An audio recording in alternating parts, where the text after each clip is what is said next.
Students, today we are discuss our chapter number 15. Okay, आज हम अपना चैप्टर 15 देखते हैं and the name of this chapter is the sun, the moon and the stars. Sun, moon और stars. ठीक है, so ये क्या है, लेट वी डिस्कस.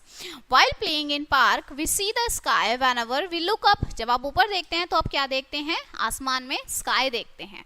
ठीक है, द स्काई ऑफन, जो स्काई है वो कैसा कलर का होता है, ब्लू होता है. टू ईच एंड ऑल, हर जगह से वो ब्लू कलर का होता है. ड्यूरिंग द डे टाइम में we see the sun in the sky, हम दिन के टाइम में क्या देखते हैं, सन को देखते हैं. ठीक है, सूरज देखते हैं. We see the moon and stars at night, moon, चांद और जो तारे हैं वो रात में देखते हैं. The sun, the moon and stars are said to be the heavenly bodies, इन्हें हम क्या बोलते हैं, हेवनली बॉडीज बोलते हैं. ठीक है, so first one is the sun. Sun क्या होता है, ओके. सो द सन, जो सन है, सूर्य है, is a source of all energies and the very big ball of fire. आग का जलता हुआ बहुत बड़ा गोला होता है. ठीक है, it is circular in shape, it looks small to us because it is very far away from the earth. ये हमें बहुत छोटा दिखता है क्योंकि हमसे बहुत दूर है. It is near about 150 million kilometre away from the earth. The sun gives us heat and energy. हमारी अर्थ से 150 मिलियन किलोमीटर दूर है सन, इसलिए वो हमें कैसा दिखता है, छोटा दिखता है. ठीक है, नेक्स्ट आता है हमारा the moon. The moon is circular in shape, shape में सर्कुलर होता है. It is smaller than sun, sun से बहुत छोटा होता है. It is smaller than the earth, earth से भी मून बहुत छोटा होता है.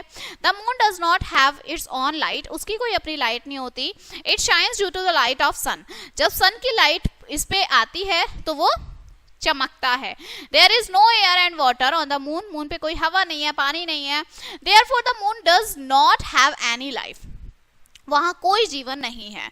The moon keeps on changing it shapes every night, हर रात मून का साइज चेंज होता है, शेप चेंज होती है. Sometimes it looks like a sickle, it is called a crescent moon. कभी कभी वो क्या दिखता है, एक सिकल की तरह होता है. ओके, जिसे हम क्रिसेंट मून बोलते हैं. समटाइम्स वो हाफ हो जाता है, जिसे हम हाफ मून बोलते हैं. कभी कभी वो फुल हो जाता है, एक सर्कुलर बॉल बन जाता है, जिसे हम फुल मून बोलते हैं. ठीक है, so these are the changes in the moon. Clear.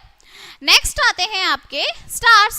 Okay, so okay, stars twinkle at night, रात में चमकते हैं stars beautifully in the sky में, लाइक इम्यूनेबल स्मॉल बल्ब, छोटे छोटे बल्ब की तरह चमकते हैं. Stars are not as small as they seem to us, stars इतने छोटे होते नहीं है जितने हमें दिखते हैं. Some stars are bigger than the sun even, कुछ स्टार्स तो सन से भी बहुत बड़े बड़े होते हैं. They always look small to us because they are extremely far away from us, हमसे बहुत दूर होते हैं इसलिए वो हमें बहुत छोटे छोटे दिखते हैं. Star always have their own lights, there are billions of stars in the sky, उनकी अपनी लाइट होती है, चमक होती है, और बिलियंस ऑफ स्टार्स होते हैं हमारे स्काई में. The sun is also said to be a star. सन भी क्या है, एक तारा ही है. ठीक है, बट वो हमारे अर्थ से इतना दूर नहीं है जितनी दूर स्टार्स हैं. ठीक है, तो इसलिए सन हमें एक बॉल की तरह लगता है और स्टार्स हमें बहुत छोटे छोटे दिखते हैं. Okay, so this chapter is finished now. Let us see some important points of this chapter. The sun always gives us, sun से हमें हीट और लाइट मिलती है. ठीक है, सन सर्कुलर होता है शेप में. Clear. The moon is also smaller than the sun and the earth, earth और सन से जो है मून क्या होता है, smaller. And the moon changes its shapes every night, हर रात जो मून होता है उसकी क्या होता है, साइज शेप होता है. ठीक है, कभी वो सिकल होता है, कभी वो हाफ हो जाता है और कभी वो पूरा सर्कुलर हो जाता है. Clear. So this chapter is finished now and we will meet on the next chapter. Thank you.